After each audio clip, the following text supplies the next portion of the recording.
आज एक थोडासा वेगळा विषय घेऊन आम्ही तुमच्यासमोर आलो आहोत. एक व्हिडिओ कालच सुशील कुलकर्णी यांचा पडलेला होता. काही बोलायचे आहे, काही बदलायचे आहे. आणि माझ्या बाबतीमधलं एक वैयक्तिक छोटं कारण असं आहे की माझे स्वतःचे अॅनालायझरवरती 300 व्हिडिओ पूर्ण झाले आणि म्हणून ते शीर्षक आम्ही मुद्दाम दिलेलं आहे की सामाजिक प्रश्न आणि राजकीय विषय असे वेगवेगळे जे व्हिडिओ येतात त्याच्यावरती वेगवेगळा प्रतिसाद का मिळतो. त्याचं कारण असं होतं की काही आमच्या तुमच्यासारख्या प्रेक्षकांनी सातत्यानं असा प्रश्न खालून विचारलेला होता किंवा कॉमेंट केले होते किंवा अजूनही ते कॉमेंट येतात की रोजच्या जीवनातल्या ज्या अडचणीच्या गोष्टी असतात, प्रश्न असतात, जसं बेरोजगारी आहे, पेट्रोल वाढलेलं आहे, महागाई आहे, असंख्य विषय असतात, शेतकऱ्यांचे प्रश्न आहेत, त्याच्या बाबतीत तुम्ही जास्त व्हिडिओ का करत नाही. खरं तर माझी उलटी तक्रार आहे म्हणून ते बोलण्यासाठी आज हा मुद्दाम वेगळा व्हिडिओ करतोय. आणि सुशील कुलकर्णींनी काल जी सूतोवाच केलं, आम्हाला जे नवीन बदल करायचे आहे ती तुमच्या सहकार्याने करायची आहे. जेव्हा आम्ही राजकीय विषयावरचा व्हिडिओ करतो तो व्हिडिओ पडल्या त्याला थोड्या वेळातच 8-10 हजारच्या पुढे त्याचे व्ह्यूअर्स जातात, घंट्या 2 घंट्यामध्येच, किंवा तो सगळ्यात जास्त चालतो 70-80 हजार लाखभराच्या पुढे जातो. पण ह्याच्या नेमकं उलटं ज्याच्या बाबतीमध्ये तुम्ही लोक काही जण खाली कॉमेंट करतात की जे सामाजिक प्रश्न असतात, शेतकऱ्यांचे प्रश्न आहेत, ह्याच्या बाबतीमध्ये जेव्हा व्हिडिओ केले जातात तेव्हा त्यांना व्ह्यूअर्स भेटत नाहीत. ही माझी तुमच्या बाबतीतली तक्रार आहे. एकूण समजा आता मी माझं उदाहरण देतो, 300 व्हिडिओ मी केलेले आहे, त्याच्यावरती पडले 300 पेक्षा जास्त आहेत पण मी 300चा उल्लेख करतो. 300 व्हिडिओमध्ये 60 ते 70 व्हिडिओ असे वेगवेगळ्या सामाजिक प्रश्नांच्या बाबतीमध्ये आहेत किंवा काही विशुद्ध साहित्यिक आहेत किंवा काही ठिकाणी फक्त एखादा सामाजिक प्रश्न घेऊन, म्हणजे उदाहरणार्थ मी तुम्हाला सांगतो, बारो बचाव मोहीम महाराष्ट्रभर चालू आहे. पंतप्रधान नरेंद्र मोदींनी पण त्याची दखल घेतली. रोहन काळे नावाचा जो धडपड्या मुलगा ह्यासाठी काम करतो आणि याच परिसरामध्ये औरंगाबाद शहराच्या जवळ असलेल्या शेकट्या गावी 1 मार्चला महाशिवरात्रीच्या दिवशी अतिशय सुंदर पद्धतीने ती बारो साफसूफ झाली आणि त्या ठिकाणी दीपोत्सव साजरा झाला. 5000 दिवे लावले होते. याच्यावरती एक वेगळा व्हिडिओ आम्ही केला. 10-11 हजार त्याला काहीतरी व्ह्यूज येतात. म्हणजे एक अतिशय सकारात्मक. आणि त्यासाठी आमच्या एका फ्रेंच मित्रांनी कशी धडपड केली 1-1.5 वर्षापासून, विन्सेंट पास्किनली त्याचं नाव आहे. हा सगळा व्हिडिओ केल्याच्या नंतर जेव्हा त्याला प्रतिसाद भेटत नाही, आता ह्याला जबाबदार कोण आहे? किंवा प्राचीन वारसा मातीमध्ये मिसळू द्यायचा आहे काय? की आपल्याकडची जी अतिशय प्राचीन अशी मंदिरं आहेत, काही जुन्या इमारती आहेत, अवशेष आहेत आणि ते कसे धुळीमध्ये मिसळत आहेत ह्याच्यावरती पण आम्ही व्हिडिओ केला. सामाजिक आणि शेतकऱ्यांच्या प्रश्न ज्यावरती सांगतो, 19 मार्च हा साहेबराव करपे ह्या शेतकऱ्यांनी जी पहिली आत्महत्या नोंदवल्या गेलेली शेतकऱ्याची म्हणून आत्महत्या 1986ला, तो त्या दिवस अन्नदात्यासाठी अन्नत्याग म्हणून साजरा केला जातो किसान पुत्र आंदोलनाच्या वतीनं. आणि आम्ही त्याच्यावरती व्हिडिओ केला होता दुपारी मुद्दाम यासाठी केला की त्याची कोणी दखलच घेतली नाही. 19 मार्चला 1986ची आत्महत्या आहे. 100 एकर असलेला कापसाचा शेतकरी आत्महत्या करतो, कुटुंबासकट आत्महत्या करतो. वाईट भाग त्याच्यातला हा होता. असे विषयावरचे व्हिडिओ केल्याच्यानंतर ह्याच्यामध्ये जेव्हा दुर्दैवाने प्रतिसाद भेटत नाही, ही आमची तुमच्याकडून तक्रार आहे. जर तुम्ही असं म्हणता की तुम्ही काही विषयांच्या बाबतीमध्ये हे राजकीय परत आम्हाला का दाखवता, कशाला संजय राऊतचं तोंड परत दाखवता, कशाला तुम्ही शरद पवारवरती बोलता, राहुल गांधीचा उल्लेख कशाला करता, असं वारंवार काही जण आम्हाला खाली कॉमेंट करतात. ती ह्याचं उत्तर देत नाहीत की जेव्हा असे विषय, आणि इतकं नाही की काहीतरी घडलेल्या लगेच प्रतिक्रिया द्यायची म्हणून, कृषी कायद्याच्या संदर्भामध्ये तो ऑर्डिनन्स अध्यादेश म्हणून आला होता, नंतर त्याचे कायदे म्हणजे संसदेमध्ये ते बिल सादर झालं, मग ते कायदे झाले, त्याच्यानंतर माग घेतलं. या सगळ्या कालखंडामध्ये 1.5-2 वर्षाच्या कालखंडामध्ये आम्ही सातत्यानं एक बाजू लावून धरली होती की जी कृषी कायद्याची समर्थन करणारी होती. आणि ती केवळ कृषी कायद्यापुरतीच नव्हती. 40 वर्षापासून शेतकरी संघटनेचं जे आंदोलन चालू आहे, ज्यानं जे वैचारिक प्रत्यक्ष त्याचं सगळं धन जे आहे ते समोर आपल्या ठेवलेलं आहे, 1980 पासूनची गोष्ट आहे. आणि याच्या बाबतीमध्ये सातत्यानं एक भूमिका घेऊन आम्ही व्हिडिओ समोर ठेवले. त्यांना प्रतिसाद भेटत नाही. किंवा या सरकारने सुद्धा सोयाबीनची पेंड आयात करण्याचा निर्णय असो किंवा कांद्याच्या निर्यात बंदीचा निर्णय असो किंवा आता कापसाच्या बाबतीतला निर्णय असो, अशा कितीतरी विषयांवरती जेव्हा व्हिडिओ समोर प्रत्यक्ष ठेवले तेव्हा ह्या सगळ्या व्हिडिओंना तुलनेनं फारसा प्रतिसाद भेटत नाही. हे आम्ही तुमच्या निदर्शनास आणून देतो. तुम्ही आजही अॅनालायझरवरच्या त्या ह्याच्यावरती जाऊन पहा. तो एकूण सगळे जे व्हिडिओ पडले त्याच्यामध्ये माझ्या नावासमोर 310, 315 व्हिडिओ काहीतरी झाले असतील. तुम्ही ती लिस्ट पहा. तुम्ही स्वतः तपासा की कुठल्या व्हिडिओला सगळ्यात जास्त तुम्ही प्रतिसाद दिलेला लोकांनी. अजून एक महत्त्वाची गोष्ट म्हणजे आम्ही सातत्यानं खाली जे कॉमेंट सेक्शन ज्याला म्हणतो तो खुला ठेवलेला आहे. तुमच्या सगळ्या पद्धतीच्या टीकेचं सुद्धा स्वागत आहे. फक्त ती वैयक्तिक पातळीवर नको, जातीय पातळीवरती नको. दुसरा जो एक खुलासा सुशील कुलकर्णींनी केला आहे तो मी अजून तोच पुढे करतो आहे. बऱ्याचदा काही बोलण्यामधले जे दोष असतात, भेटणं आणि मिळणे हा जो शब्द आमच्याकडे वापरला जातो मराठवाड्यामध्ये, त्या ती आमची बऱ्याचदा चूक होती बोलण्यामध्ये, कारण की आमच्या बोलीभाषेत रुळलेला तो शब्द आहे. पण ते समजून न घेता वारंवार तोच दोष दाखवला जातो. काही दोष असे असतात की जे तुम्हाला लिखाणात आणि इतर ठिकाणी दुरुस्त करता येतात, पण बोलताना येत नाहीत, कारण की ती उत्स्फूर्तता हवी असते. म्हणून आम्ही तुमच्या समोर व्हिडिओ करतो तेव्हा त्याच्या आमच्या समोर कुठलंही असं स्क्रिप्ट तयार असं नसतं. समोर अक्षरं फिरतायत, आम्ही ते वाचून दाखवतोय असं नाही. हे उत्स्फूर्तपणे बोलणं आहे. किंवा आमच्या समोरही काही मुद्दे लिहून ठेवलेत आणि त्या अनुषंगाने आम्ही बोलतोय असं क्वचित होतं.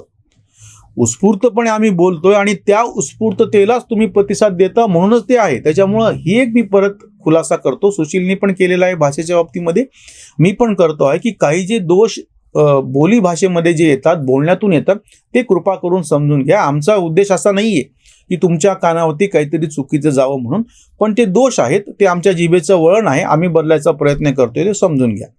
आता जो तिसरा मुद्दा येतो की ही जी माध्यमं आहेत, समाज माध्यमं, ही कोणी ठरवून त्याचा म्हणून काहीतरी एक अजेंडा चालवायचा म्हणून चालवू शकत नाही. आमच्यावरती जो आरोप केला जातो बऱ्याचदा की बुवा तुम्ही फक्त विरोधी पक्षांनाच तुम्ही टीका का करता, राहुल गांधी किंवा बाकीच्यांवरती तुम्ही का बोलता, हे आम्ही बोलतोय असं नाही. सर्वसामान्य लोकांची जी भावना आहे, ती जी आम्हाला जाणवते, ती आम्ही तुमच्यासमोर ठेवतो, म्हणूनच त्याला प्रतिसाद मिळतो. आमचा म्हणून जर काही ठराविक वेगळा अजेंडा, काही धोरण राबवायचं आहे असं जर असेल तर ती गोष्ट वेगळी, ती तुम्ही खपवून घ्याल असं नाही, कोणीच नाही. या समाज माध्यमामध्ये आणि इतरांमधला जो फरक आहे की जो आम्ही आमच्या सगळ्यात पहिल्यांदा 1 लाख आमचे जेव्हा 1 कोटी जेव्हा व्ह्यूअर्स झाले होते तेव्हा सुद्धा हा मुद्दा मांडला होता, आणि आता मी परत एकदा या निमित्ताने तुमच्यासमोर ठेवतो आहे. समाज माध्यमं ही कोणाच्या हातातली नाहीत. ही खरंच समाजाचं प्रतिबिंब त्याच्यामध्ये उमटलेलं असतं. खाली आमच्याकडे कॉमेंट सेक्शन खुलं आहे.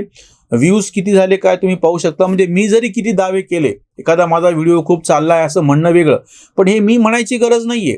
तुम्ही अॅनालायझरवरती जाऊन एकूण पडलेले व्हिडिओची संख्या किती, त्याच्यामध्ये कुठल्या व्हिडिओला जास्त प्रतिसाद भेटला, तुम्ही तुमचं बघू शकता. ते मी सांगायला पाहिजे असं काही नाही. त्यामुळे ही माध्यमं पारदर्शी आहेत, हा मुद्दा लक्षात घ्या. अजून एक जो शेवटचा मुद्दा मला तुमच्या समोर ठेवायचा आहे की जेव्हा तुम्ही आमच्याकडून अपेक्षा व्यक्त करता, आम्ही जर त्या पद्धतीचे व्हिडिओ केले नाही तर तो आमचा दोष आहे. पण आम्ही असं व्हिडिओ केल्याच्या नंतर जर तुम्ही प्रतिसाद दिला नाही तर हा तुमचा दोष आहे, हे एकदा मी स्पष्टपणे सांगू इच्छितोय. आणि हे माध्यम हे पूर्णपणे तुम्हा प्रेक्षकांच्या प्रतिसादावरती चालत आहे, हे लक्षात घ्या. कुठल्या कारणानं तुम्ही जर उद्या आमच्या एखाद्या व्हिडिओला प्रतिसाद दिला नाही तर ते विषय आपोआप मागे पडतात. किंवा तुम्ही अजून एक तुम्हाला मी गोष्ट सांगतो, ह्याचं तंत्रज्ञान कसं आहे की तुम्ही जेव्हा एखाद्या विषयावरती परत पाहत राहता, कुठले व्हिडिओ फक्त अॅनालायझरचे नाहीत, की बरोबर तेच विषय तुमच्या समोर येतात. जर सगळे मिळून तुम्ही प्रेक्षक फक्त राजकीय विषयांना प्रतिसाद देणार असाल तर राजकीय विषय तुमच्या समोर आपोआप आणले जातात आणि बाकीचे विषय मागे पडतात. म्हणून जसं आम्ही खुल्या बाजाराच्या बाबतीमध्ये असं म्हणतो की 1 वोट 1 नोट, म्हणजे एक तुमच्या खिशातली नोट जी आहे हे तुमचं वोट आहे खुल्या बाजारामध्ये, बाजार स्पर्धेमध्ये ग्राहक म्हणून. त्याच पद्धतीनं तुमचं एक जो व्ह्यू आहे ना, ही तुमची ताकद आहे. तुम्ही बघता, तुम्ही लाईक करता किंवा डिसलाईक करता आणि तुम्ही कॉमेंट करता, ही तुमची ताकद आहे. हे जे त्रिशूळ आहे, तुमचे व्ह्यूज, तुमची कॉमेंट आणि लाईक किंवा डिसलाईकचं बटन, हे त्रिशूळ तुमच्या हातामध्ये आहे आणि ते आमच्यावरती रोखलेलं आहे. आमच्या हातात काही नाहीये, हे मी परत एकदा खुलासा करतो आहे. तुम्ही जेव्हा प्रतिक्रिया व्यक्त करता, त्या ज्या विषयावरती तुम्ही परत त्याच्यावरचे तुम्ही व्हिडिओ पाहत राहता, तेच विषय तुमच्या समोर येतात. म्हणून माझी तुम्हाला विनंती आहे की तुम्ही जेव्हा एखाद्या सामाजिक प्रश्नांच्या बाबतीमध्ये आमच्याकडे आवर्जून तक्रार करता, ह्याच्यावरती व्हिडिओ आला नाही असं म्हणता, तेव्हा मुळात तुम्ही स्वतः त्या विषयावरचे किती व्हिडिओ पाहिलेले हे लक्षात घ्या. तुम्ही जर एखाद्या विषयातले व्हिडिओ पाहणं पसंत करत नसाल, कारण काही असोत, मी काही समाजशास्त्रज्ञ नाहीये त्यामुळे त्याचा मी खुलासा या ठिकाणी करणार नाही. ते कारण काही असो, जर एखाद्या विषयावरती फारसं काही पाहिलं जात नाही प्रेक्षकांकडून, तर ते विषय आमच्याकडून पुढे रेटताच येत नाहीत. आम्ही मांडतो, आम्ही मांडत नाही असं नाही, म्हणून मी पुरावा दिला. आजही तुम्ही माझे 2 वर्षातले व्हिडिओ तपासा, त्याच्यामध्ये असे कितीतरी विषय आलेले आहेत की जे दुर्लक्षित राहिले. अगदी आकाशवाणीचा वर्धापन दिन असतानाचा आम्ही केलेला व्हिडिओ आहे, 2-3 हजार पण त्याला व्ह्यूज नाहीत. पण एरवी मात्र बोलताना सगळे म्हणतील की आकाशवाणीचे ते सुखाचे दिवस, जुने दिवस, जेव्हा लोक दुसरं काहीच साधन नव्हतं आणि लोकांच्या कानावरती तो आवाज आला आणि रेडिओ स्टार असं स्वतःला पदवी लावून घ्यायचे लोक, तेव्हा रेडिओवरती काम करणारे. त्याच्यामुळे मी हे निदर्शनास आणून देतो आहो की हे सगळे तुमच्या हातातल्या गोष्टी आहेत, आमच्या नाहीत. आम्ही आमच्याकडून अतिशय प्रामाणिकपणे तुमच्या भावनांना न्याय देण्याचा प्रयत्न करतो. ही एक अगदी खरी गोष्ट आहे. आणि तो शेवटचा मुद्दा नाही, मला विनंती आहे तुमच्या बाबतीमधले काही जे विषय असे असतात देश पातळीवरती, समाज पातळीवरती, राज्य पातळीवरती, की त्याच्यामध्ये काही दुसरा कुठला पैलू मांडायची गरज नसते. सत्य हे सत्य आहे. त्याला जर तुम्ही तशा पद्धतीनं प्रतिसाद दिला तर तो विषय जास्त चांगल्या पद्धतीनं पुढे जाऊ शकेल. म्हणून उदाहरणार्थ अतिक्रमण आहेत आणि अतिक्रमण काढले पाहिजे, ताजा विषय म्हणून मी त्याचा फक्त संदर्भ घेतो आहे. याच्यावरती वाद करायची काहीच गरज नाहीये. सर्वोच्च न्यायालयात जायची गरज नाहीये, न्यायालयाच्या निकालाची गरज नाहीये. सगळं तुम्ही पगले व्यक्त करा, तुमची भावना तशा पद्धतीनं जे वस्तुस्थिती समोर येते आहे. आम्ही वस्तुस्थिती दाबून ठेवू शकत नाही किंवा आम्ही ठराविकच एखादी गोष्ट समोर आणून ठेवणे हे फार काळ या माध्यमामध्ये चालत नाही. बाकीची माध्यमं आणि समाज माध्यमामध्ये एक मूलभूत फरक असा आहे की या ठिकाणी कोणाचीच तशा अर्थाने दादागिरी चालत नाही. हे पूर्णपणे प्रेक्षकांच्या हातातलं माध्यम आहे, ह्याचं भान तुम्हाला असू द्या. तुम्ही ज्या पद्धतीनं आम्हाला आतापर्यंत तुमची पसंतीची मोहर उमटत आलेली ती तशीच पुढे उमटत राहो. तुमच्या ज्या ज्या काही अपेक्षा आहेत त्या जरूर आम्हाला आमच्या समोर मांडा, आम्ही त्या आमच्याकडून पूर्ण करायचा प्रयत्न करू. उलट त्याला प्रतिसाद देणे ही तुमचीच जबाबदारी आहे, हे मी तुमच्या निदर्शनास आणून देतो. आणि अजून एक छोटासा मुद्दा की बऱ्याच जणांना काही अजून विस्तृत प्रमाणामध्ये हवं असतं बोलणं, पण ह्या माध्यमाची एक मर्यादा अशी आहे की 10-12 मिनिटाच्या पुढं जास्त व्ह्यूअर्स पाहायला म्हणजे ते व्ह्यू टिकत नाही. म्हणजे मोठे जे व्हिडिओ असले तर त्याला तुलनेनं अपवाद जर सोडले तर त्याला मिळणारा प्रेक्षक वर्ग, दर्शक वर्ग हा फार कमी असतो. त्याच्यामुळे ही पण एक मर्यादा आहे की 10-12 मिनिटांमध्ये ते संपवावं लागतं. आणि अजून एक गोष्ट म्हणजे आम्ही काही एखाद्या विषयातले तज्ज्ञ म्हणून इथं बसलेलो नाहीत.